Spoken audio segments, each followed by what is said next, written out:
We're going to start now. Keep eating. Tom is a great professor, so he's willing to talk over all the noise. Again, I'm Jim Jacobs, president of Macomb Community College, and I think it's very difficult to introduce somebody that most of you know, and rather than go through all the different things about Tom, he's the George and Abby O'Neill Professor of Economics and Education at Teachers College, Director of the CCRC, and Director of the CAPSEE Center, etc. Let me just say something which recognize a really important asset and contribution that Tom has made over the years. And as many of you know who are researchers, we in the community colleges are very insecure and defensive about research.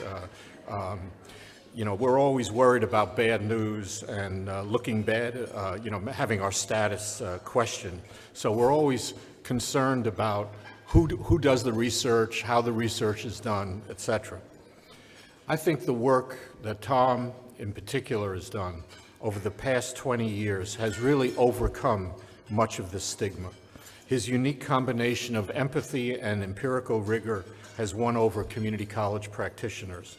And really it's a sign of a significantly altered inside of the community colleges, the openness to use research and to really help us move forward.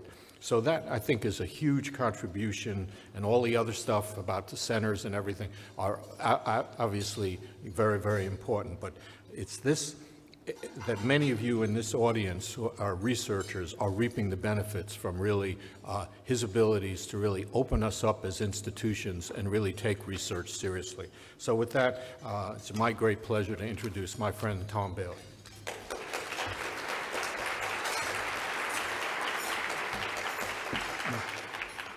All right, thank you, Jim. I've got to say that that in the 5 or 6 years we've had CAPSEE, it's often been difficult. We've been hounding people to get their papers in, their financial issues, but I want to say that it's really great now to sort of see this come together. In the last 6 months or so, we've kind of tried to think about the overall implications of the center, and it's really given us a chance to get beyond the kind of trees that we've been in and sort of see the big picture. There are many things I'd like to talk about, but I'm going to talk about one thing, which is the issue of short-term credentials, which I think is certainly emerging as a theme to this conference. When we started, this was a big issue for us. And I'm really glad, and we wanted to kind of open up the whole issue of short-term credentials, and I'm really happy to see, I think, that we've succeeded in doing that we've done a tremendous amount of work on that, and if you just were at the discussions this morning in the breakouts, you could see that, I think you could see that. So I do think that, short-term credentials are important. This sort of narrative about higher education, especially up until the last 10 or 15 years, was really about bachelor's degrees. So the research that was done on that was mostly about bachelor's degrees. There was an awful lot of research we still see that is some college, which sort of includes 1 credit, an associate's degree, a certificate, 75 credits, et cetera. So I think that's one thing we wanted to move it beyond that, and I think we've made a lot of progress in thinking about the associate's degree, but I still think that the certificate remains to be one area, or the short-term credentials. Let's not just say the certificate is one area that still needs more work. So I think there's other issues about that, why this is an important thing to look at. Right now, I think we're getting a lot of favorable discussion about short-term credentials. I think it's fair to say that the higher ed policy of the new administration isn't entirely clear, but I think the things that we have heard have been, let's train people for work. There's some issue about, maybe there was a bit of the women's studies issue that we had this morning. But nevertheless, I think when you're thinking about the sort of alternatives to degrees, well, that's going to be that's going to be in these types of short-term occupational credentials. So I think that's one area that's going to become more important, and I think will be more discussed. We'll have more discussion about that. We just had those of you who read Inside Higher Ed, you read about the Indiana free certificates movement. So I think that's an indication of that. Now, I guess the Obama administration's goal, degree goal, is perhaps moot at this point, but nevertheless, the Gates Foundation, the Lumina Foundation, both have ambitious degree goals. Many states have those as well, and there's certainly no way that we're going to get to those goals if to the extent that they're realistic at all, it's going to require short-term credentials to be included in that. So I think we've also, since the beginning of CAPSEE, we've had the kind of discussion of disruption of higher education, in which people were going to put together their higher education from different short-term types of learning that they were perhaps going to get on the internet or something else like that. So that would once again be a question of looking at short-term credentials. Now, perhaps that discussion has faded a bit since 2 or 3 years ago, but nevertheless, I think that's still there. Really, our interest emerged in 2010 because of the question of completion. So the question was really posed, well, if we've got if we can have a certificate that gets some kind of return and somebody gets to work with that, isn't that better than putting them into an associate degree or a bachelor's degree program where they often get stuck in remediation and never actually end up with something? So that was sort of the question. Well, there's low completion, people spend time and they spend money, they get nothing, but with a certificate they actually get something that they can go and get a job with, and we've seen that. Now, I just want to say, I think that one of the things we heard a lot about was the Tennessee technical colleges that had 80% completion rates compared to the community colleges in the state, which had typically low completion rates. So just one sort of aside with that is I think that kind of comparison isn't really fair, because students who go into a technical college or go into a specific technical field have made a decision, for better or for worse, about going into a particular area. So if you look at many community college students who arrive at community college without any direction and not knowing what they want to do, I think that's not really the appropriate comparison to make. But nevertheless, we do see that there are, I think it's fair to say, especially because technical programs or certificates are shorter, that that there are higher completion rates. So somebody going to it has more of a chance of finishing. Now, before I talk too much about this, I think there's 2 caveats I want to make. First of all, I think it's crucial to make a distinction between an adult, often with a degree, who's coming back to a community college or to some other educational institution to change their skills, to do skill upgrading, to get a certification for something. So I think that's a very, very different question, especially with respect to short-term degrees, as is a young person starting out in college. And remember, the issue we really had was very much important, thinking about the young person, setting off to getting a college degree, but getting stuck and not finishing it. So that was the alternative we're talking about. Also, I think that a crucial problem with this area is problems of data, right? We have information on certificates. Those are in state databases. People get those credits for that. Those can go towards degrees in certain circumstances, but we often hear other types of instruction. I know Jim, before I got into community colleges, talked about the shadow college, which was the non-credit. And if you look at the numbers, it's possible that actual head counts of people in non-credit are higher than degrees. I think it's still about as much of a shadow college as it was then. Also, the other question is the certifications. That is, awards that you get for taking a certification assessment rather than for sitting in time. So I am going to talk about certificates as we have in this conference, because certificates are the things that we have data on. I don't think that the story that I want to tell would really be that different if we had more data. So what are certificates? Well, you've heard this several times now. And we do know that there are positive returns to certificates. We know that there's a lot of change depending on what that is. So I think that's certainly crucial. I think that One thing that perhaps we can say is that, although this is difficult to tell, but the returns to bachelor's degrees have held up better relatively as we've gone through the Great Recession than to associate's degrees, and particularly to certificates. Now, what about, so how many of them are there? And this is an interesting graph, which basically shows that certificates did grow, but they have not grown very much recently, as bachelor's degrees have continued to grow. Now, the interesting thing about this is that we wrote the CAPSEE proposal in 2010, which is the peak of that certificate growth. So if you kind of extrapolate those numbers, it looks like by now we would have more certificates than we would have bachelor's degrees. So to some extent, the issues of certificates perhaps are a little bit less salient than they were when we started this, but nevertheless they continue to be very important, and we continue to hear lots of discussion about that. All right, so what about them? So I get a question is, how do we think about these types of certificates? Should we be encouraging them, and under what circumstances? Now, I think this is a very important slide that you saw this morning from Clive in Clive's presentation. And so you can see that, yes, certificates give an earnings bump, but they don't continue to grow.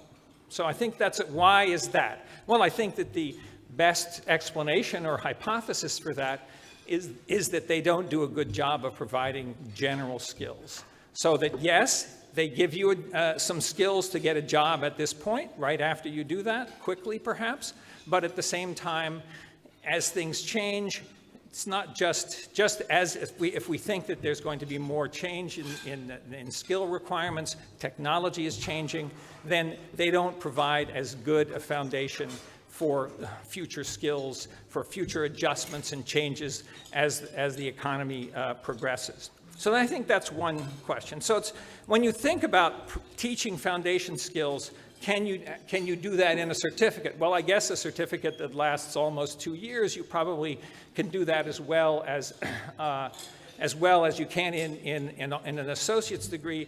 But I think that the focused nature of certificates or other types of short-term credentials tend not to do that. And in any case, you don't have the time to actually be able to teach those skills. Another question is, you can see from the growth of degrees and also from the returns to degrees that many students want bachelor's degrees. Tony said that this morning. So I think that's most community college students, when they start community college, if you ask them, they say that they want bachelor's degrees. So are these credits that one earns in a certificate, are those transferable? So I think that's another question, and generally the answer to that is going to be no. So that's another limitation on the future benefits of the certificate. I think there's some very significant equity issues here as well. We're all concerned now about predictive analytics. If you put race into those equations, you conclude that black men especially have very low probability of finishing an associate's degree. Put them into a certificate, they'll get a good job, or they'll get some kind of job quickly. So I think that's a very significant issue. I think that was a concern that we had from the very beginning when we were talking about the benefits of these certificates. Great, they do have a benefit, but if we end up suggesting that all of the low-income students or minority students go into certificates while others go into associate's and bachelor's degrees, that's a significant problem. So what about that? Well, I think the first thing I want to say is that maybe the question wasn't quite right. If we said students have such a low probability of completing an associate's degree, put them into a certificate, well, why don't we do something about the probability of completing the associate's degree or the degree? So I think that's one issue that we need to address, and I think too much focus on this as an alternative really takes our attention away from the question about, well, what is it that's preventing students from completing the degrees that they start?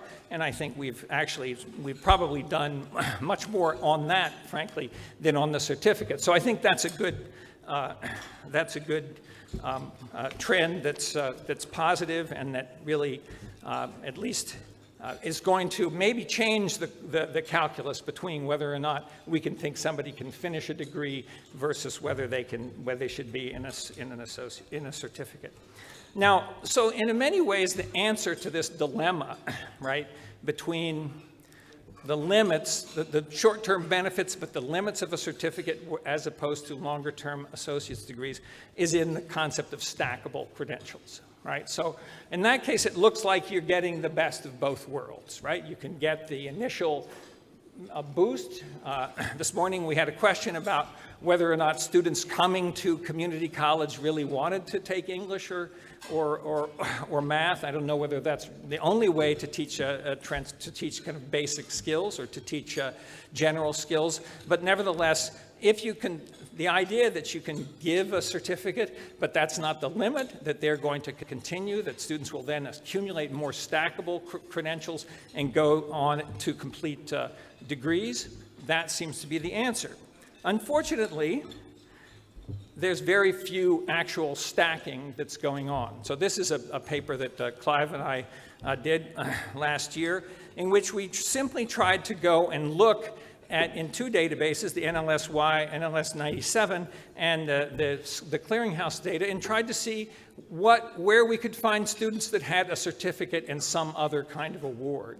Now, there's a significant difference between what those are in the order of those. So we came up with three different characteristics. Independent stacks were ones where we saw people getting more than one certificate. The supplemental stacks, those were when somebody had a degree and then came back for a certificate. Now, I think if we had more data, we probably would see that number grow tremendously. The progression stacks, this is the idea that you start out with a short-term degree and then you can build on that to get an associate's degree or to get other kind of degree. That's what the progression stacks were. So we actually, as you can see from this, we found very few. So we've been talking about stacking credentials for decades. And since I was young, we were talking about that. And so I think the question is, why is it that this is not become a much bigger thing? I mean, you've probably been in many conferences where this is described. Actually, I think that the data that Jim discussed this morning, where there wasn't an attempt to do this, if you actually look at that, very few of those students ended up with a degree. They got different types of credentials, but the number that actually ended up with a degree was very small. So I think that's a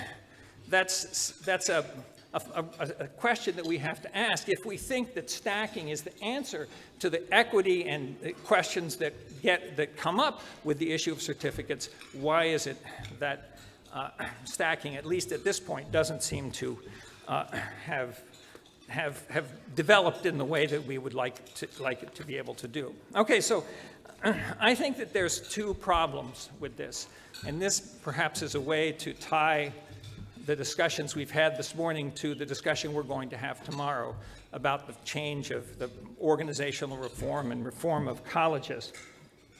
First of all, if you're thinking about stacking credentials, those credentials are often not sequenced into degrees.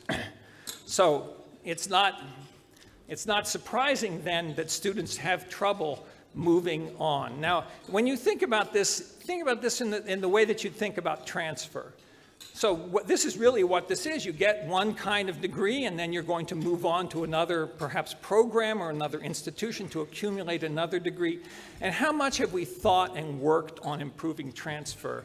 It's much more formally structured into our systems of higher education, but nevertheless, it's extremely difficult. Most students who want bachelor's degrees don't end up. Work that we've done shows that, in fact, despite 80% of students wanting to a bachelor's degree, about 15% actually have bachelor's degrees after 6 years. So think about if you're going to think about stacking credentials the way that we think about transfer, think about the work that we've put into that, the difficulties that we've had with that, and whether or not we've really faced that question. So I think another issue is really that once again, we're kind of leaving this up to students. So Davis and Shauna Jaggers and I wrote a book, Redesigning America's Community Colleges, where we talked about the problems of programs that were not well defined, that were not well understood. And so this is kind of a symbol of that, the kind of programs that were met. And so if you're going to think about structuring certificates into programs. Those programs need to be well designed. If you want, even if you're thinking about embedded credentials, and we hear a lot of that, those of you involved with the TACT grants know that embedded credentials was one aspect. But if you want to put those credentials in, or certificates into the programs, are the programs designed in a way that they can be understood? So I think that's one issue we need to think about. Secondly, are the students going to do that themselves? Now, if we think that students within a college are confused and get lost in programs in that one college, how much or do we really expect students to be able to, on their own, especially the types of students that we're concerned about, on their own, be able to accumulate a series of different credentials over time? So I think those two problems really make this very difficult, and I do think, despite the amount of discussion that we've heard about, especially in the tax grants and other things I think we've heard today about the importance of embedding credentials, I think those problems are really ones that stand in the way of us being able to create a system where we see much more stacking of these types of credentials. Now, this is a diagram that you're going to see tomorrow from Bill Law, if the weather allows him to arrive. And this is really a sequence of courses in a computer networking associate of science degree, where there's essentially a well-designed program. This is really a default set of courses for students in this program. And those blue lines are the certificates or certifications that they can get along the way. So this does several things. First of all, it organizes the program in a coherent way. It creates a default so that students know what they're doing, and as they go along, they will earn certificates or credentials. As a matter of course, and sometimes they have to take the certification exams, et cetera. Other times, they're getting a certificate. So I think that's, now I don't think this is easy. It's not surprising that this very nice example comes from an IT degree, which has more certifications and certificates, but I think that really illustrates the potential that we have to put these things together. So I think that really to come to the conclusion with this is that I don't think that short-term certificates and stacking is an alternative to figuring out how to get students to completion. I think it's the same problem. Unless we want to be satisfied with sort of one-off types of certificates, by the way, the large majority of people who have certificates have one certificate and no other certificate or degree. So that's fine, and once again, I want to emphasize I'm not necessarily talking about the adult who's coming back for retraining. I'm talking about this as a way to get students 2 more degrees, or give them the opportunity to get those more degrees kind of at the beginning, rather than as adults coming back for retraining.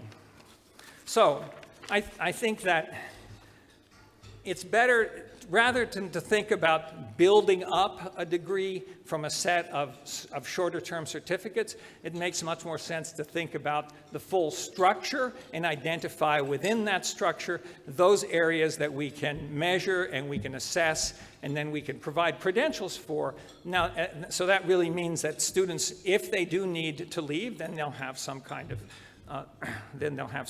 credential for that. So I think that's an important question, and you'll perhaps not be surprised that I think that if we thought that the cafeteria college was a college in which students got lost, while there were many things there, it was up to them to try to find those services and resources, and yet they weren't able to do that.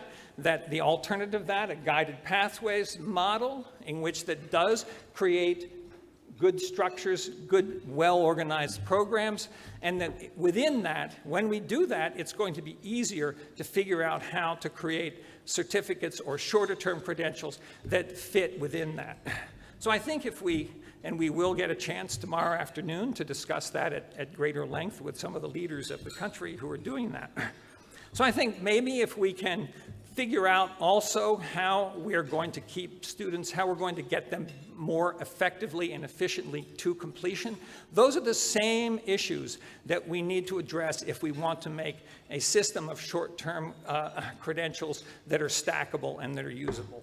And I think perhaps then we can have that system that provides skills and a set of foundation abilities and skills that will provide a better opportunity for future growth of earnings, future growth of skills, and better adaptation, but at the same time give students intermediate credentials that they can use if they need to leave, if perhaps they're not, they're focused more on working on getting a job quickly or not that interested in continuing, but nevertheless providing them that foundation. So once again, I think that the crucial question is that we bring these things together. They aren't alternatives. In fact, they're the same problem. And if we can work on those together, I think we'll make progress on both of them. So thank you.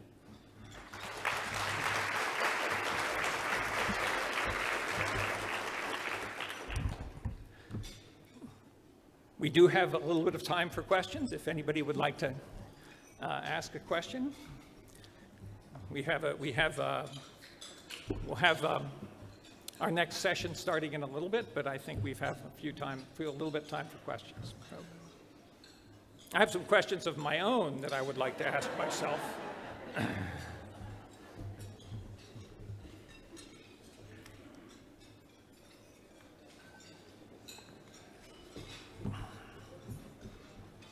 Has anybody here been involved with a TAC grant with embedded credentials? What has been your experience? Yeah. I asked Jim to do that, but.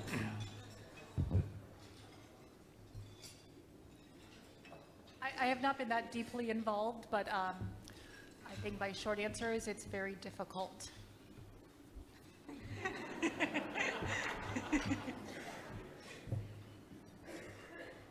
Could I ask a question over here? Sure. Knowing that some of the implications of unit accumulation and that being a big population of our students versus the ones who achieve the milestones, the certificates or degrees, how does that implicate the fact that folks are really coming in and out from the workforce, maybe in a much more fluid fashion that really isn't mapped out for them necessarily? So how do we sort of involve the employers for work-based learning or experiential so that they do come in and out accumulating those units, since that seems to be a higher propensity for quarterly earnings throughout the long run?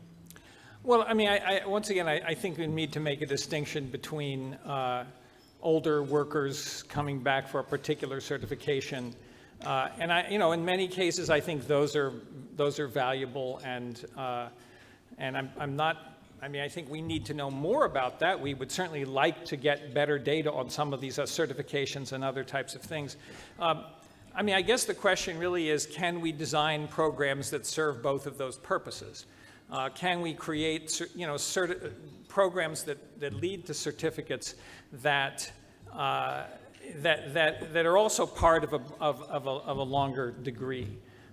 So I don't think we should try to. I think as much as possible we should try to integrate the objectives of trying to serve older workers who need retraining with younger workers who want to be on a path to college. So I think we can make more progress with that. I think we make more progress with that by thinking more about the design of the programs. But I think that's something that definitely needs to be worked out more. Yeah. Yes. Hi, Lexi Shangster from the state of Washington, and I was curious, we're very interested in the certificates that are happening outside of the community colleges, such as your SAS or SQL certificates, just for example. And I was curious if you see any kind of partnership, cooperation, how workforce and community colleges might be able to start tracking that, or even just in terms of comparing the value of those types of certificates compared to those that you earn in the community college system formally.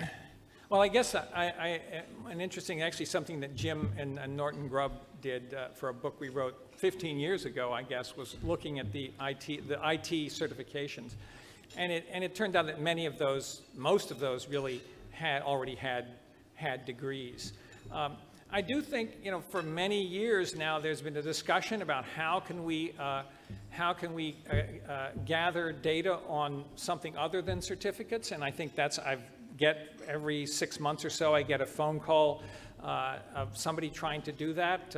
I know that there are efforts to try to incorporate some of that information into the clearinghouse database, which will be wonderful to be able to do that.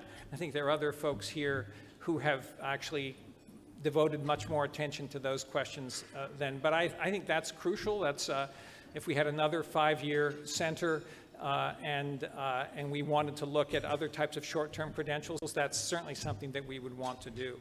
So, but I think now, and something else that Jim did a few years ago was trying to do a serious study on non-credit at LaGuardia Community College and Macomb Community Colleges, and really had to sort of go into the files and collect that individually. We made an effort to try to do more work on non-credit in CAPSEE, and that was very difficult to do. So I think that's the big question. I think we'd all love to be able to get to do that and really answer these questions more systematically. Yes. Hi, thanks for that talk and for the book. They're great. David Scobie from the Graduate Network. This is a question that comes out of my experience of my career in four-year colleges, especially liberal education spaces. And there, I think, what we learned from those institutions is that cohort community experiences and experiences of continuity and trajectory build better completion, especially for underserved students. That's not instead of an emphasis on intermediate credentials and stacking, but it seems to me without thinking about the use of e-portfolios across institutions to build continuity or building cohort experiences across different institutions for students, the stacking won't really be effective. Well, I mean, I think that gets back to the question about how it is that we improve the outcomes for students with or without stacking, and I think that's probably true. I mean, one thing that we have that sort of underlies a lot of this are the general skills questions, how those are taught, whether we can assess them. I do think we talk about those all the time, and I don't think there's a lot of disagreement and I think that, as I said, the sort of hypothesis for why you can get continued growth with an associate's or with a degree and it stalls out with certificates has to do with that. So I do think we could do a lot more work on being more efficient about how to teach those skills. I know we're college professors, so we just think taking our classes will teach them, and maybe they do sometimes. Liz. Hi, Tom. I'm Liz Willen. I'm the editor of the Hackenschur Report, and we've done a lot of work on these short-term credentials that you're talking about, and one thing we have found is it's a real cash cow for colleges and universities, and they're really benefiting from this, and yet you raised some important questions. I'm wondering how you sort of see those two tensions aligning. And actually, one thing I didn't mention is that I think we'll find out tomorrow that one reason why certificates growth tailed off is because many of them were in the for-profits, and as the for-profits kind of declined, and the for-profits got out of that business to some extent. So Tony seemed to imply this morning that we're going to see a rebirth of that growth. So, I